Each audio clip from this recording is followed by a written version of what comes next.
Hi guys, and today it's time to pick the team to play Cambridge United in League One tomorrow, so let's get started.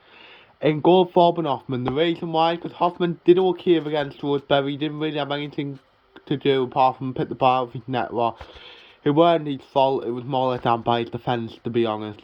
And Hoffman is looking better than he was the last few games, I guess, so yeah.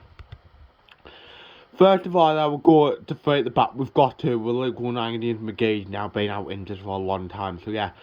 So first centre back, Tom Flanagan. The reason why Flanagan in the first place, to be honest, wasn't lucky to be dropped, if you get what I mean. He played really well, like, up until he got dropped, and I think now he can come back in and show what he can do. And I will say, I think Wright and Flanagan are actually better than back three, so in some senses, it might benefit us moving to a back three. So yeah. Middle second back, Billy Wright. The reason why, because like I've just said, I think he's better than a back three as well.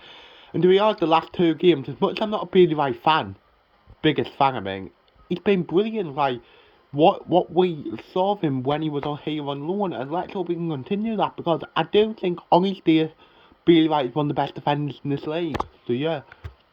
Left centre back, Callum Doyle. The reason why, because Doyle again had a good game against Roseberry. Whatever we have to do, dealt with, I do think at times, like, the physicality of the game, like, was sort of shown for an 18-year-old, if you get what I mean. But I think on the whole, Doyle was fine, and since, like, the little break, he's been better and, like, coping, if you get what I mean. What's good to say, and I think as well, he's more likely to get away with something if he does, like, a mistake from only being having two other defenders next to him, so yeah. Right wing back, Carl Winchester. So with Luke O'Nien, looks like being out for quite a while with his shoulder, we've got nobody to play there apart from Carl Winchester.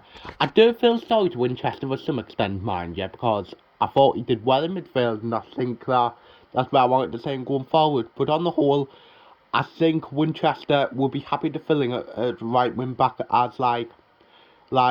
he's been happy to do all season pretty much, and he's decent going forward. We've got 3 goals and an assist this year, and it's solid going back, so there's not really much we can really ask for, much more we can ask for from Carl Winchester, so yeah. Then first second mate, Corey Evans. I'm not really a Corey Evans fan, but now it's time for Corey Evans to show how vast experience he is, and like to show that why he plays in the Championship, if you get me, for 7 or 8 years, why he's represented his company 65 times, why he's Sunderland captain, and get back to the form where he was at the start of the season, as like where he was one of them midfielders who would make runs and challenges. Some of the chances he was made are unbelievable. He did okay off the bench against Roseberry, but hopefully he can now like start and kick on in his Sunderland career, and because it couldn't have been easy for him, like picking up a few injuries here and there, being on the bench for a few games. Let's hope he can kick on now and get him running the team, so yeah.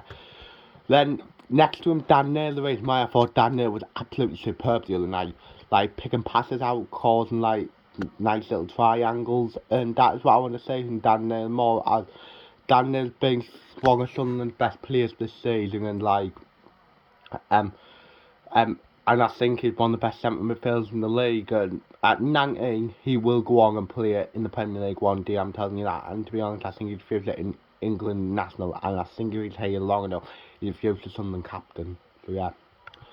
Left wing back, Lyndon Gooch. The reason why is because Cirque and O'Nien, Huggins and Hume are all out injured, and it's similar to why I would play Gooch, right wing, why I would play Winchester right wing back, because we've got nobody else. And I thought on Tuesday, Gooch got battered for defensively was a bit suspected, to be fair, but going forward he was unlucky not to score, putting a number of like good crosses, and as well he put in 2 or 3 key blocks up the other end, if you get me, to keep the keeper off our goal. And I don't think Gooch really had a bad game on like Saturday. On Tuesday. I did get the ball away a few times, yes, but that's what you've got to expect from a League One player, so yeah.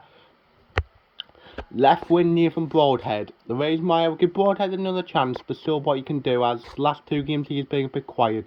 With Ian McGee now, he has got to step up, if you get what I mean, as there's been signs there, like in the cup games, but I haven't really saw much in the league yet, so yeah.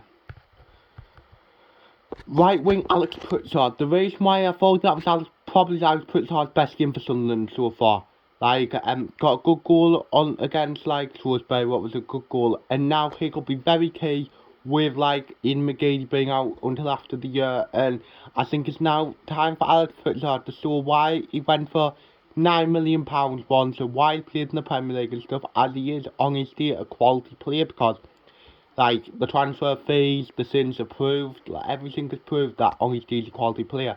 Let's hope he can continue that, like, what he did in Tuesday, and what he did at Crewe before he got injured. So, yeah. Then striker Ross Stewart. The reason why Ross Stewart has been brilliant for us this season, like, got 10 goals in 16 games, I think, and he's been brilliant. Always works hard, don't get what Johnson was on about there. Mind you, I do think Tuesday was his weakest game, if you get what I mean, of the season, maybe apart from Portsmouth. But that's not, but that weren't because of his effort, if you get what I mean. Like, Johnson was trying to say, well, it's a bit wrong for me, selecting the best player this season, in my opinion. But yeah, he's been brilliant, let's just face it. Then on the bench, I've got Anthony Patterson, Frankie Alvarez, Tyrese Dice, Elliot Embleton, Ian O'Brien, Alice Taylor, and Leon Yaku. So yeah, so I'm not confident with the amount of injuries in the form of being on anyway, but I'm going to be positive and go for a Cambridge 0, Sunderland 1, and I'm going to see Ross Stewart will score. So yeah, that's the end of the video. Hope you enjoyed it. Like, subscribe, view, comment, and say yeah.